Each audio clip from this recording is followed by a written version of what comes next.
नमस्कार, स्वराज एक्सप्रेस में आप सभी का स्वागत है और मैं हूं आपके साथ कविता पांडे। तो छत्तीसगढ़ की सियासत में बस्तर का बहुत योगदान है। कहा जाता है कि बस्तर पर जिसने भी जीत हासिल की उसके हाथ सत्ता की चाबी लग ही जाती है। आज चर्चा इसी मुद्दे को लेकर, चर्चा को विस्तार दे उससे पहले एक छोटी सी रिपोर्ट देख लेते हैं।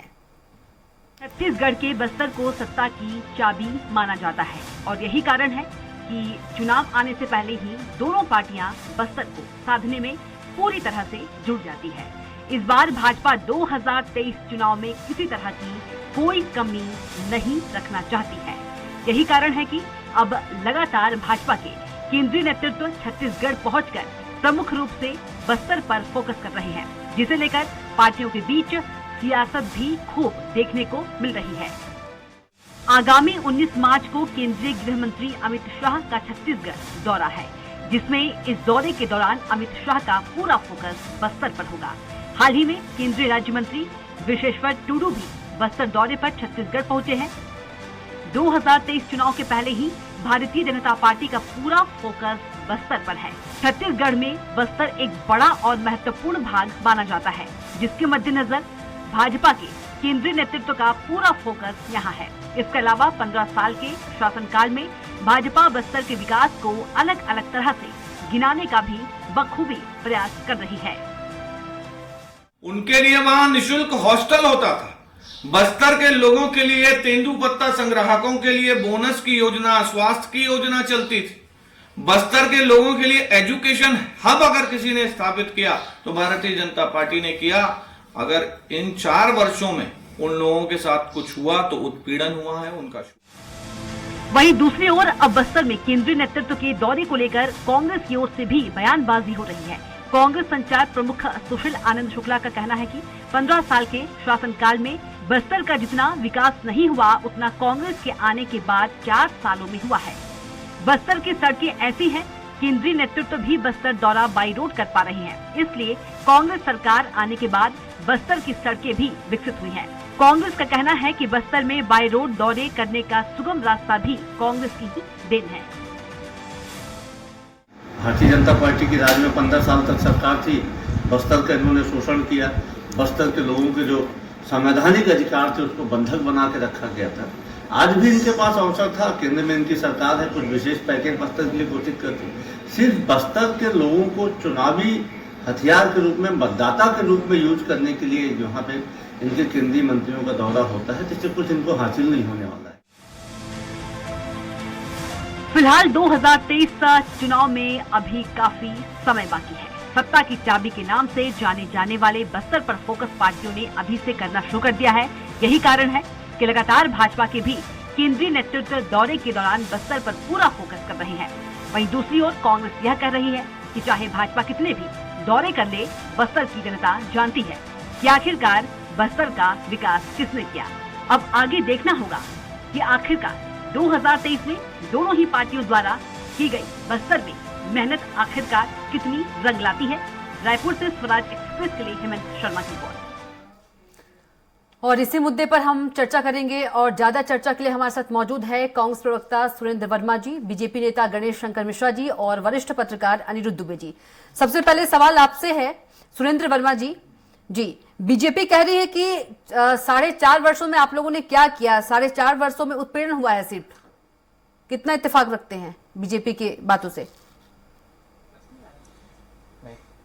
कविता जी, भारतीय जनता पार्टी के पास झूठ और छलावे के सिवा कुछ बचा नहीं है। वही छत्तीसगढ़ है जो 15 साल के रमन राज के कुशासन में कुपोषण, एनीमिया, मलेरिया से होने वाली मौत और नक्सलवाद बस्तर की पहचान हुआ करती थी। आज जो बस्तर में जो समृद्धि की बयार आई है, अभी कह रहे थे भाजपा के प्रवक्ता कि 4 साल के कुशासन में ये हुआ। एनसीआर ये कहता है कि नक्सल घटनाओं में 80% और शहादत में 56% की कमी आई है। ये कांग्रेस सरकार की उपलब्धि है। विकास, विश्वास और सुरक्षा को लेकर जो कांग्रेस की सरकार, भूपेश बघेल की सरकार बस्तर में आगे बढ़ी है, उसी का परिणाम है कि आज नक्सलवाद सीमावर्ती इलाकों में से मट गया है। आपको याद होगा 2003 से 2018 तक बस्तर में भाजपा और नक्सलवाद का विकास साथ साथ हुआ। सुदूर दक्षिण के 2 ब्लॉकों से 14 जिलों तक खाद पानी देकर बढ़ाने का काम भारतीय जनता पार्टी के रमन सिंह के कुशासन में हुआ। छत्तीसगढ़ है, जहां बस्तर में आपको याद होगा जगरगुंडा बासागुड़ा राजमार्ग है, 15 साल बंद रहे। 3000 से ज्यादा स्कूल छत्तीसगढ़ में बंद किए गए, जिसमें से 300 स्कूल बस्तर के थे, उसको भी हमने शुरू किया। मेडिकल कॉलेज खुले, इस बजट में एक नया मेडिकल कॉलेज बस्तर में के सुदूर इलाके में खुल रहा है। तो एक तरफ भाजपा का कुशासन है, और ये मैं नहीं कह रहा हूं, जस्टिस पटनायक कमेटी की रिपोर्ट में यह साबित हुआ है कि जन सुरक्षा कानून के आड़ में 1379 फर्जी प्रकरणों में हजारों आदिवासियों को, निर्दोष आदिवासियों को फर्जी मामलों में बंद किया गया था, जिसको हमारी सरकार ने जस्टिस पटनायक कमेटी के रिपोर्ट रिहा किया है। जिस प्रकार से वनोपज की खरीदी की बात है, 6 वनोपज खरीदे जाते थे, आज 65 वनोपज खरीदे जा रहे हैं। तो भारतीय जनता पार्टी को अपने कुशासन के लिए प्रायश्चित करना चाहिए, बस्तर की जनता से माफी मांगना चाहिए। न केवल संग्रहण बढ़ा है, 600 गुना बढ़े हैं वनोपज के संग्रहण। पूरे देश के 74% कलेक्शन जो है वनोपज के संग्रहण जो है केवल छत्तीसगढ़ से, न केवल कलेक्शन बल्कि दाम में भी जो 2500 रुपए समर्थन मूल्य होता था प्रति मानक बोरा तेंदू पत्ते का, आज 4000 में खरीदे जा रहे हैं। 17 रुपए में महुआ खरीदा जाता था, 32 रुपए में खरीदे जा रहे हैं। वैल्यू एडिशन और मार्केटिंग का लाभ भी स्थानीय समूहों को दिया जा रहा है, स्थानीय आदिवासियों को दिया जा रहा है। तो इससे निश्चित रूप से बस्तर में समृद्धि आई है जी। कुपोषण के आंकड़े जो हैं 2,65,000 से अधिक कुपोषित बच्चे जो हैं वो कुपोषण की सीमा से बाहर आए हैं। जिस प्रकार से मलेरिया एक बड़ी समस्या थी, आज हम मलेरिया मुक्त बस्तर की ओर बढ़ रहे हैं। तो भारतीय जनता पार्टी के कुशासन में जिस प्रकार से जल जंगल जमीन के अधिकार से कविता जी वंचित किया जाता था, आपको याद होगा लोहारी गुंडा में 4200 एकड़ जमीन बिना उद्योग लगाए लैंड बैंक बनाकर रख गया था, उसको हमारी सरकार ने निःशुल्क वापस किया। और जिस प्रकार से भाजपा के कुशासन में आदिवासी क्षेत्रों में ऐसी घटना हुई थी, पेद्दा गेलूर, सारकेगुड़ा और एडस मेटा जैसे प्रकरण थे, न्यायिक कमेटी की रिपोर्ट भी आ गई है। जो ताड़ मेटला में सैकड़ों घर जलाए गए थे, जो मदरमाड़ा की घटना थी, उसकी भी कलई खुल चुकी है। और भाजपा का नक्सल नीति का अंदाजा आप इसी बात से लगा सकते हैं कविता जी, कि जो नक्सल सलाहकार बनाए गए थे नाम के लिए, केपीएस गिल जो पंजाब के पूर्व डीजीपी थे, उनसे रमन सिंह ने कहा था, उनकी स्वीकारोक्ति है जो तमाम अखबारों की हेडलाइन बनी थी कि वेतन लो और मौज करो, काम करने की जरूरत नहीं है। तो ये अंतागढ़ के षड्यंत्रकारी, ये झीरम के षड्यंत्रकारी किस मुंह से कांग्रेस पर ठीक आरोप है, लगाते हैं? गणेश शंकर जी के पास चलते हैं। गणेश शंकर जी, कांग्रेस का कहना है कि 15 साल की सरकार में जो बीजेपी ने बस्तर के लिए नहीं किया, 4.5 साल में कांग्रेस ने कर दी, और अभी सुरेंद्र वर्मा जी ने भी तमाम विकास गिनाए। क्या कहेंगे आप?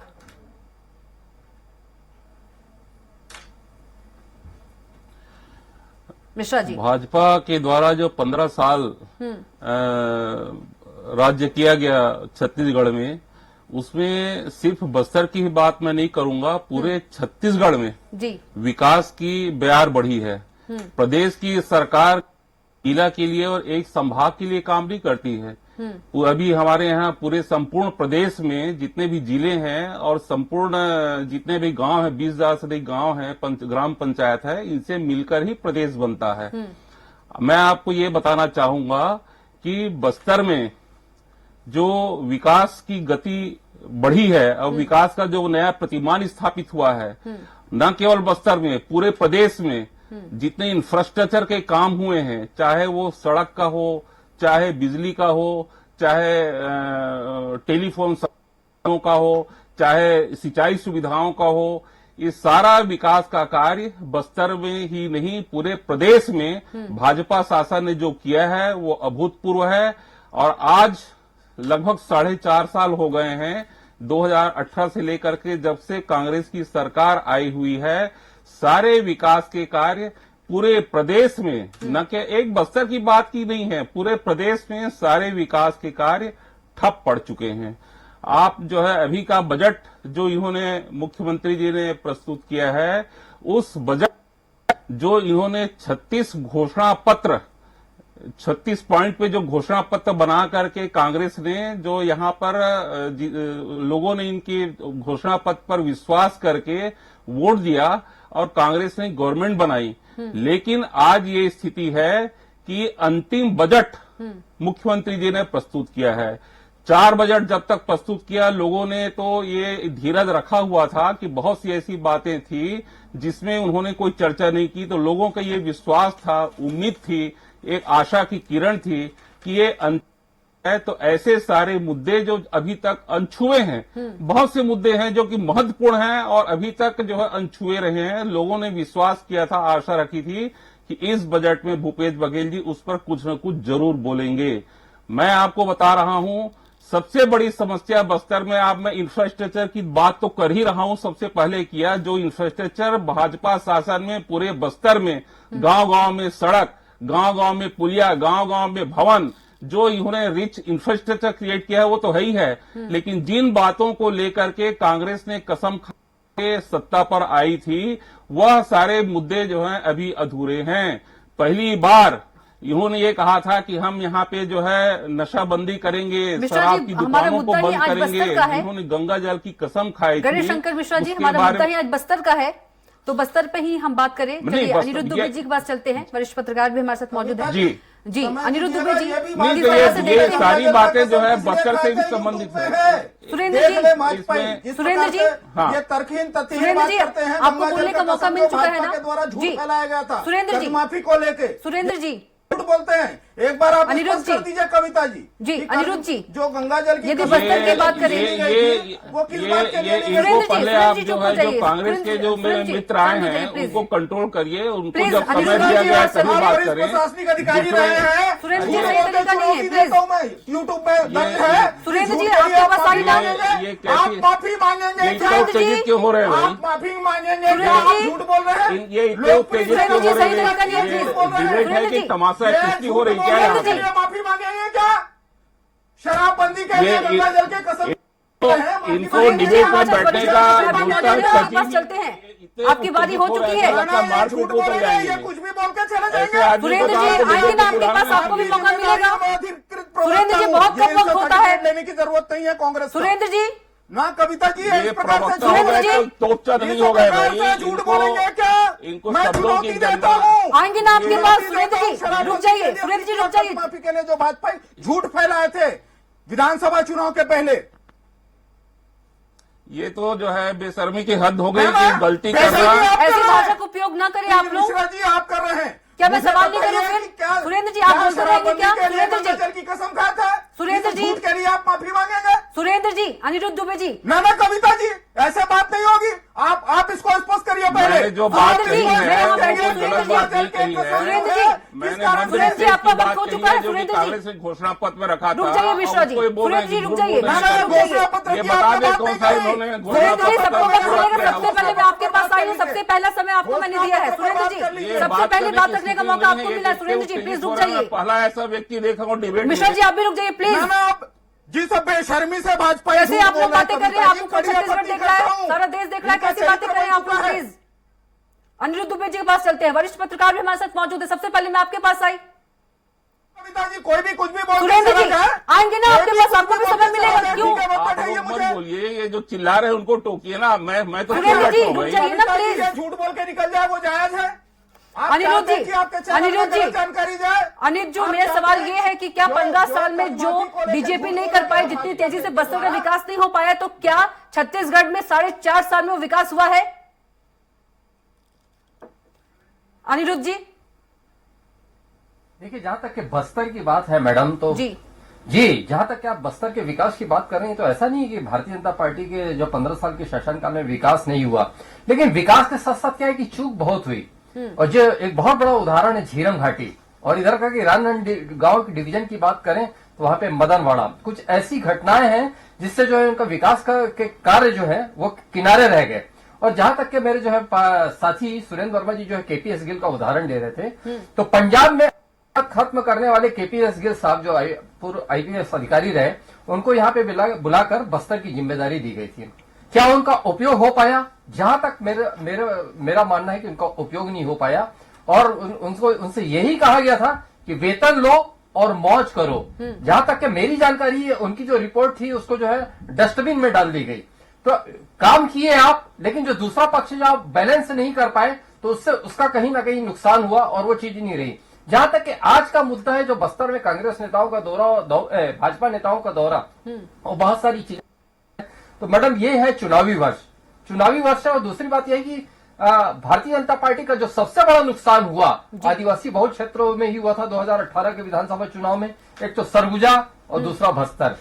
निश्चित रूप से भाजपा वो चाहेगी कि वहां पे बैलेंस करें और उनका पूरा जो राष्ट्रीय नेताओं का फोकस है वो सरगुजा और बस्तर है। इनके जो प्रभारी हैं, प्रदेश प्रभारी ओम माथुर जी, अभी उन्होंने सरगुजा डिवीजन में बहुत समय दिया, बहुत सुलझे हुए नेता हैं। और अभी अमित शाह जी का भी बस्तर इसी महीने आना होगा और उसके पहले जो है पुलिस डिपार्टमेंट की सारे वहां पे जाकर वहां पे पूरी स्थितियों का जायजा भी लिए। तो कुल मिलाकर, और दूसरी बात एक चीज और मेरा ये कहना है कि अभी हाल में ही बस्तर में 3 भारतीय जनता पार्टी के नेताओं की नक्सली वारदात में जान गई। ये मामला विधानसभा में भी उठा अभी हाल में ही, और जो पूर्व मंत्री और वरिष्ठ भाजपा विधायक ने बड़े मार्मिक ढंग से इसको उठाया था और उनका ये कहना था कि तुम्हारा खून खून है, हमारा खून पानी है, तुम्हारा दुख दुख है, हमारा दुख कहानी है।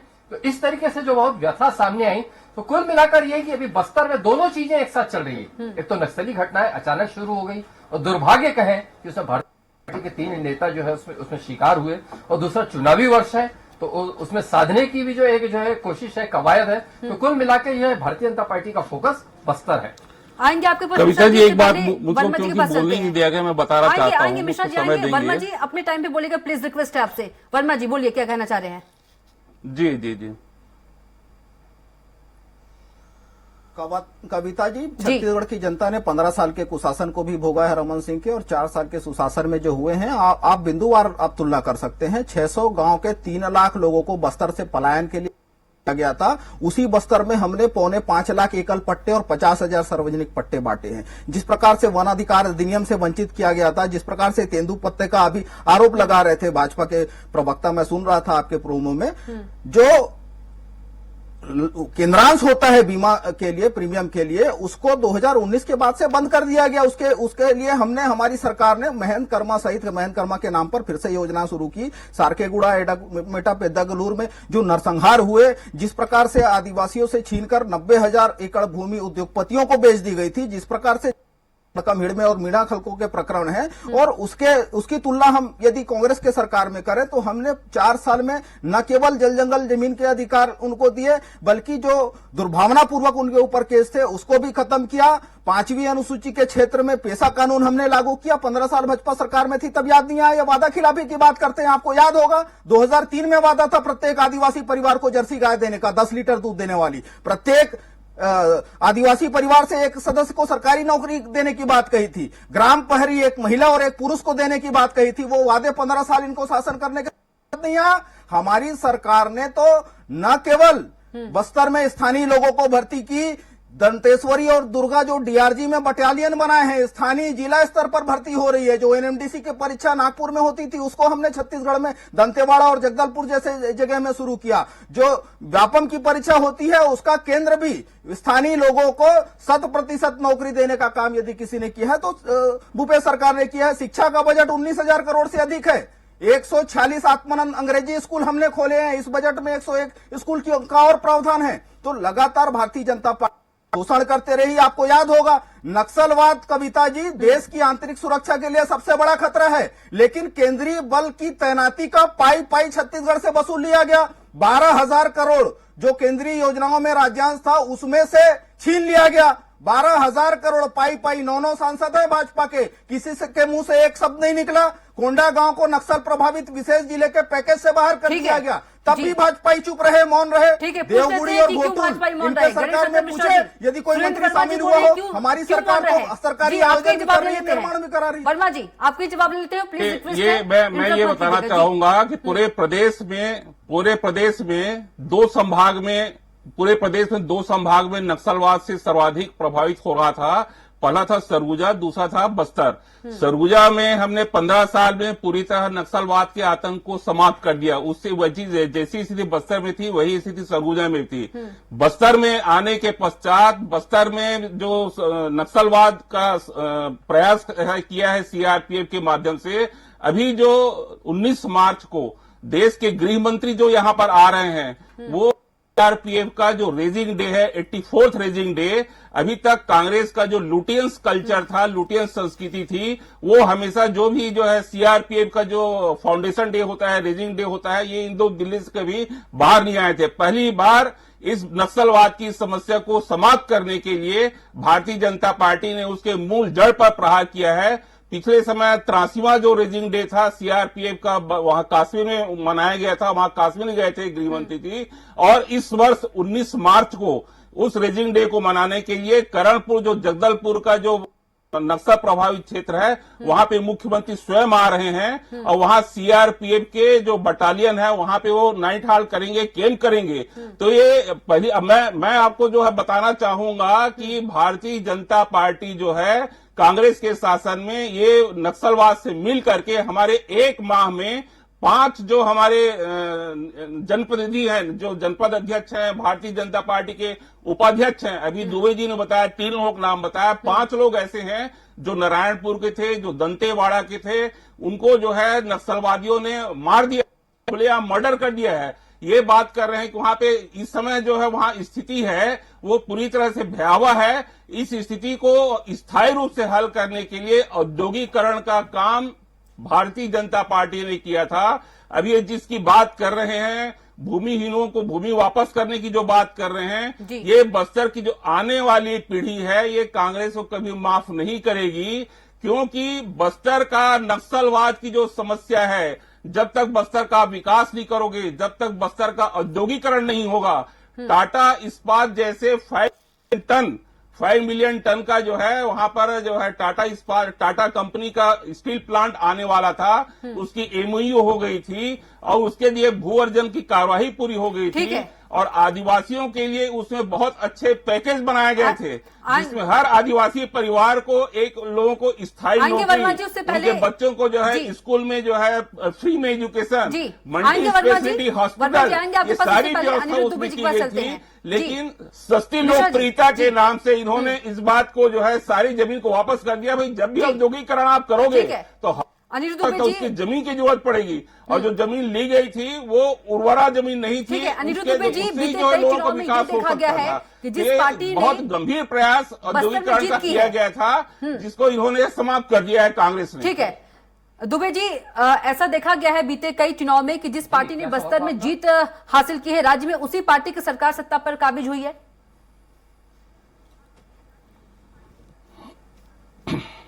जी निश्चित रूप से। अरे ये तो खैर अब छत्तीसगढ़ की बात है।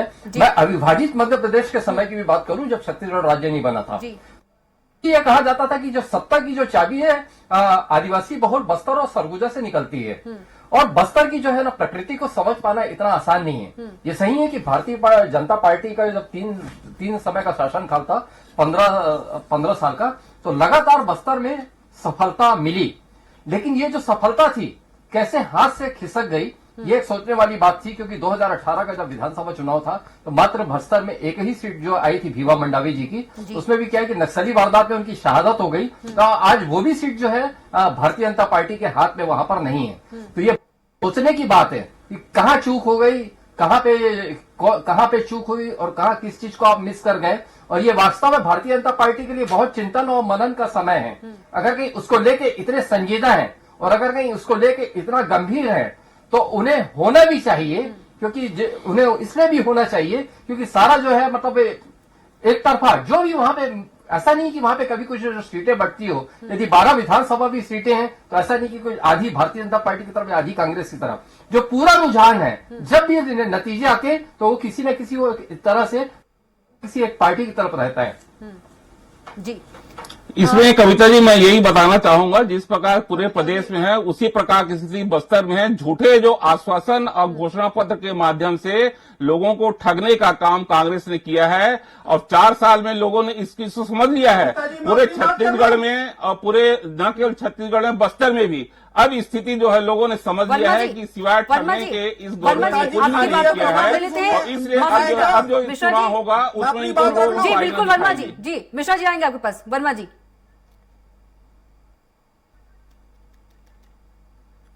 कविता जी, 2018 के विधानसभा चुनाव के बाद में 2 उपचुनाव भी बस्तर में हुए हैं। भारतीय जनता पार्टी को वहां के आदिवासी भाई आईना दिखा चुके हैं। ये अभी नक्सलवाद से साठगांठ की बात कर रहे थे। आशुतोष भारद्वाज की रिपोर्ट है द प्रिंट की 16 जून 2020 की, एक बार पढ़ ले मिश्रा जी। धर्मेंद्र चोपड़ा, जगत पुजारा, पोडियम लिंगा, भाजपा के कनेक्शन का पूरा स्टोरी है उसमें। बीबीसी के एक वरिष्ठ पत्रकार थे शुभ्रांशु चौधरी जी, भाजपा के तमाम नेताओं का नक्सली साठगांठ उनकी किताब में वर्णन है। और ये पूंजीवाद के गुलाम किस मुंह से आरोप लगा एनएमडीसी के प्लांट को बेचने की साजिश मोदी सरकार करे, जल जंगल जमीन से वंचित करने के लिए वन अधिकार अधिनियम 2006 के प्रावधान को किसने शिथिल किया? तो मोदी सरकार और भारतीय जनता पार्टी का चरित्र जो है आदिवासी विरोधी है, छत्तीसगढ़िया विरोधी है। जब जब छत्तीसगढ़ के हक और अधिकार की बात करनी होती है, भाजपा के 9 सांसद हैं, लोकसभा में इनके मुंह में दही जम जाता है। 12,000 करोड़ रुपया केंद्रीय बलों की तैनाती का ये काट लिए छत्तीसगढ़ के हक और अधिकार से, तब भाजपाइयों के मुंह में दही जम जाता है। लगातार बस्तर जो है तरक्की की राह में, समृद्धि की आगे बढ़ रहा है, तो भारतीय जनता पार्टी के नेताओं को तकलीफ हो रही है। आपको याद होगा जगत पुजारा भाजपा के दंतेवाड़ा के जिला उपाध्यक्ष थे, ट्रैक्टर की सप्लाई करते नक्सलियों को रंगे हाथ पकड़े गए थे। तमाम मामले ये वही छत्तीसगढ़ है कविता जी, जहां एसपी की शहादत हुई थी और कलेक्टर का अपहरण हुआ था। आपको याद होगा झीरम की जांच जब एनआईए ने शुरू की थी 2014 में, जब यूपीए की सरकार थी, रमन्ना और गणपति को मुख्य अभियुक्त मानते हुए उनकी संपत्ति की कुर्की के लिए इश्तिहार जारी हुए थे। और उसके बाद जब मोदी की सरकार आई, जब चालान प्रस्तुत किया, तो चालान शीट से उनके नाम गायब थे। ऐसा कैसा संभव हो सकता है? सीआरपीसी में यह प्रावधान है, एक बार नाम आने के बाद चार्जशीट में उसका जो है न्यायालय की प्रक्रिया के बाद ही हटता है। तो भाजपा का षड्यंत्र भी साफ है और भाजपा की नीति, नियत और मंशा भी स्पष्ट है। 15 साल केवल शोषण करते रहे, ये चरण पादुका देके कमीशन खोरी करके ये समझते हैं। चलिए, समय का अभाव है। आप तीनों को बहुत बहुत शुक्रिया, सुरेंद्र जी, अनिरुद्ध दुबे जी और गणेश शंकर मिश्रा जी, हमारे साथ जुड़ने के लिए। तो हमारे खास कार्यक्रम में इतना ही। आप देखते रहिए स्वराज एक्सप्रेस। नमस्कार।